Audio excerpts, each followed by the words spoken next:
The day my granddaughter turned 6, I found out by accident. I was at the pharmacy on Clement Street, waiting for my blood pressure prescription, when I overheard a woman behind me talking on her phone about a princess birthday party that weekend. I smiled at that. I used to make princess cakes. 3 layers, buttercream rosettes, a little plastic crown on top. I made one for my daughter when she turned 6, and I remember her face when she walked into the kitchen and saw it sitting on the counter, still warm. I was thinking about that. About buttercream and birthday candles, and the particular way a child's face looks when she's trying not to cry from happiness. When my phone buzzed in my coat pocket, it was a photo. My son-in-law had sent it to the wrong number, or maybe to a group I'd been quietly removed from. I still don't know exactly how it happened. But there it was, my granddaughter in a pink tutu, arms stretched wide, laughing, surrounded by people I half recognized and some I didn't. Balloons, a banner, a cake with 6 candles on it. I stood there in the pharmacy line with my coat still buttoned and just stared at my phone. Nobody had called me. Nobody had said a word. I put the phone back in my pocket. I got my prescription. I drove home the long way, past the park where I used to push my daughter on the swings, past the bakery she always wanted to stop at, past the elementary school she attended for 6 years. I don't know why I went that way. I think I needed the time. I want to tell you who I am before I tell you what happened, because I think it matters. My name is June. Well, everyone who knows me calls me June, though my given name is something else entirely, something my mother chose from a calendar and I never quite grew into. I'm 68 years old. I worked as a librarian for 31 years at the same branch, the kind of place with creaky floors and a storytime corner with a braided rug. I retired 4 years ago when my knees started complaining about the stairs, and since then I've filled my time with gardening and a weekly book club, and walking my neighbor's dog, a beagle named Pudding, who has no manners whatsoever, and whom I adore. I raised my daughter alone from the time she was 9. Her father left for reasons I've spent years trying not to hold against him, and mostly succeeded. She and I had a small life together, but a good one. Friday night pizza, library card renewed every September, road trips with a cooler in the backseat and terrible AM radio. I was strict about certain things. Manners, honesty, following through on what you promised, and loose about others. I let her paint her bedroom walls dark purple when she was 14. I let her make her own mistakes. I thought I'd done all right. She married when she was 26, a man named Terrence. He came from money in a way that made him a little careless about things. Other people's time, other people's feelings. But he wasn't unkind, not at first, and my daughter loved him, and that counted for something. I welcomed him. I meant it. And then my granddaughter was born, and I understood, for the first time in my life, what it meant to love someone so immediately and so completely that it rearranged everything inside you. She was placed in my arms in the hospital, and she looked up at me with these enormous dark eyes, and I thought, anything. I would do anything. I should have been more careful with that thought.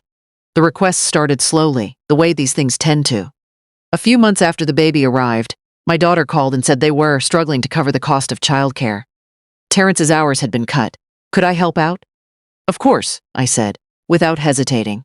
I was 64, recently retired, living carefully on a fixed income and the savings I'd built over 3 decades of working. But I said yes.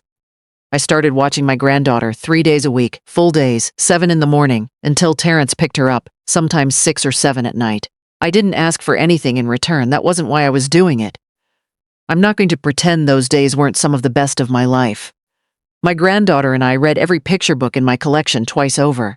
We planted tomatoes in the garden and watered them with a tiny green watering can. She called the turtle, for reasons she could not explain. We went to the park and the library and the bakery on the corner.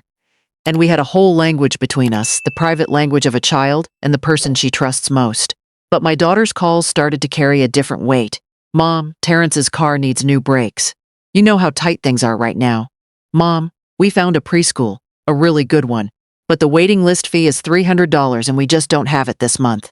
Mom, the furnace quit. We need a plumber by Friday and I don't know what to do. I helped each time, partly because I loved them, and partly because I loved my granddaughter, and I wanted her to be warm and in a good school and safe.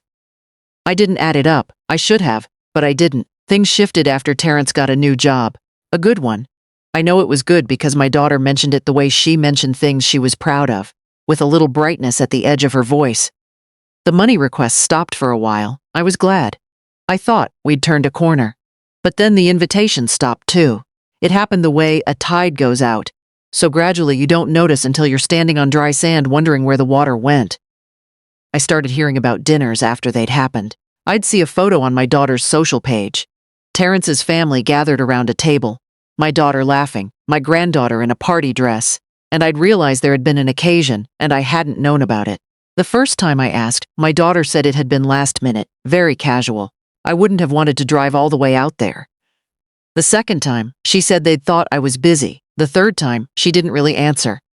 She changed the subject to whether my tomatoes had come in yet. I started to understand that I was being managed. I kept watching my granddaughter, though. I didn't see how I could stop without hurting her, and so I kept coming every Monday and Wednesday, kept reading and gardening and walking to the bakery. But I started to notice things I hadn't let myself notice before. The way Terrence spoke to me. Not rudely, exactly, but with a tone like I was a service he was using. The way my daughter had stopped asking about my life. The way nobody called unless they needed something. One Sunday morning in early November, my daughter called. My granddaughter was sick, nothing serious, but could I come Tuesday instead of Wednesday? And also, she wanted to ask me something. I said, of course. Mom, she said, there's an opportunity. Terrence really wants to move on. A piece of land. It would mean a lot to us. We need $50,000. I sat down at my kitchen table. My coffee was getting cold. I don't have $50,000 to give away, I said, which was true but wasn't even the whole answer. She said it wouldn't be giving it away. It would be an investment. I'd be part of the family's future. I said I needed to think about it. For the first time in her adult life, my daughter didn't take that well. Her voice went tight, and then she started talking about all the things they'd been managing, all the stress, and how she had thought I would want to help, how I was always saying family comes first, how Terrence's mother had offered to cover the rest if I could just commit to the 50. I noticed in that moment that Terrence's mother was being brought up as a benchmark, not as someone who loved my daughter, but as evidence of what a mother ought to do. I said I'd call her back. I didn't call her back that day. I sat in my kitchen for a long time. I thought about the pharmacy photo on my phone, my granddaughter's arms stretched wide with all that joy, and me not knowing about it until I found out by accident. I thought about all the dinners I hadn't been invited to. I thought about the tide going out, and I thought about the watering can, the one she called the turtle, and how someday she would be old enough to wonder where her grandmother had gone and what she would be told. I called my daughter the next morning.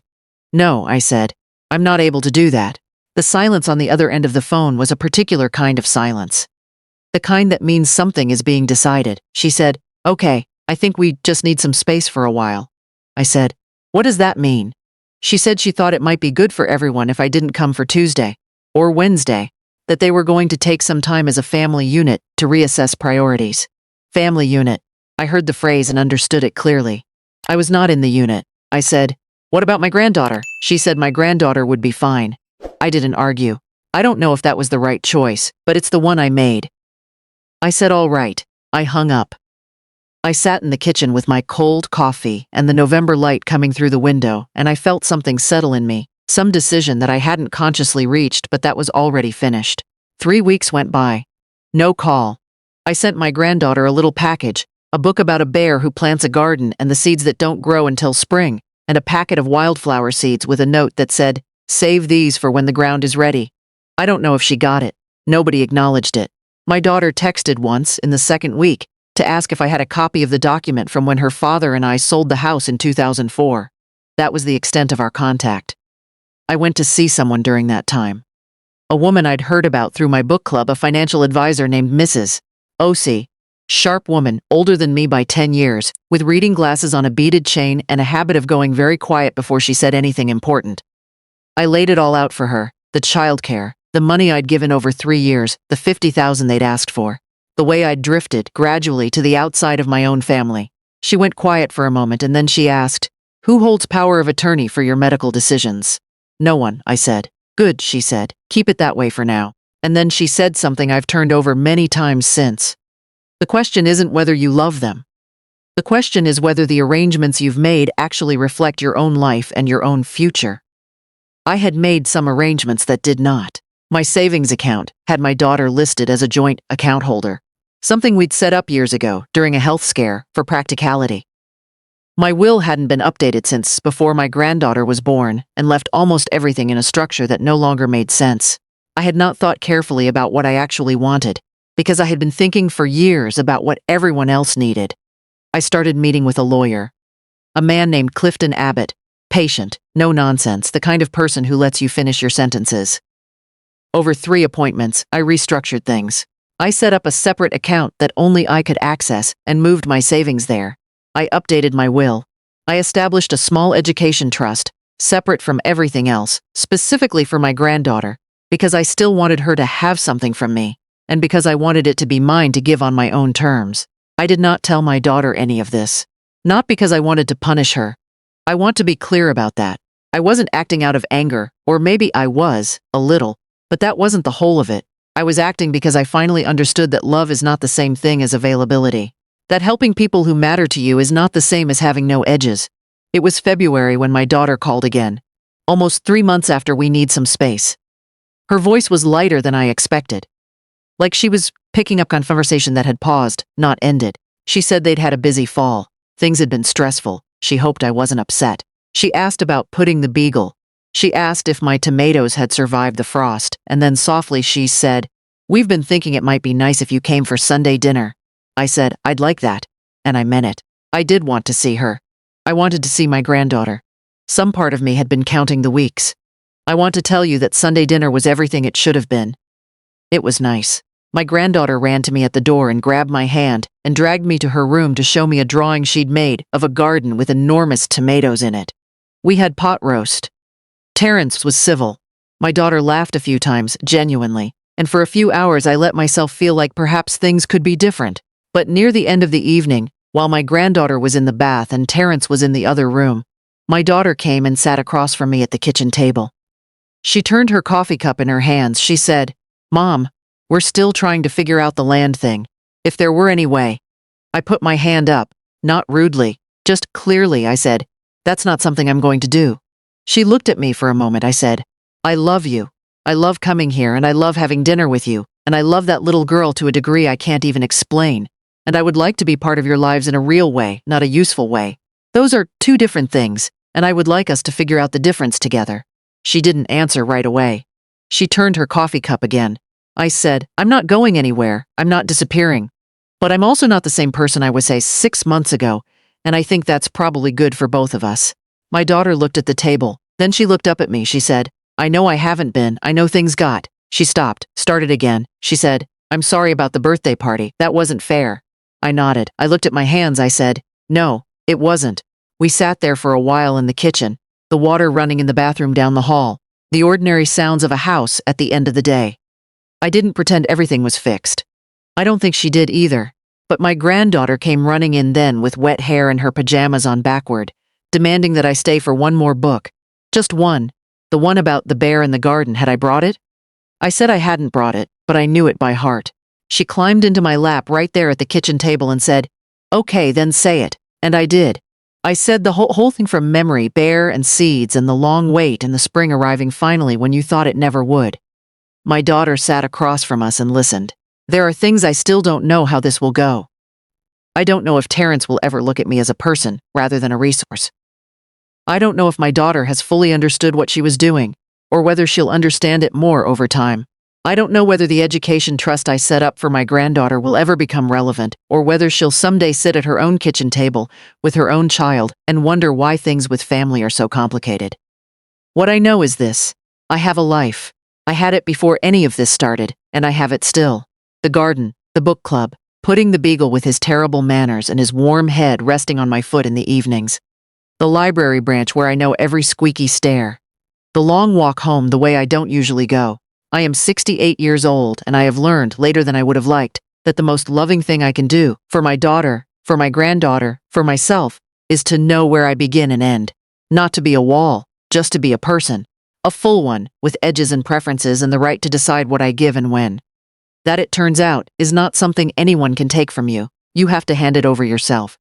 I stopped handing it over, and that Sunday, with my granddaughter's damp hair against my chin and the story finished and the house quiet, I thought, this is what I was protecting. Not the money, not the accounting of it all.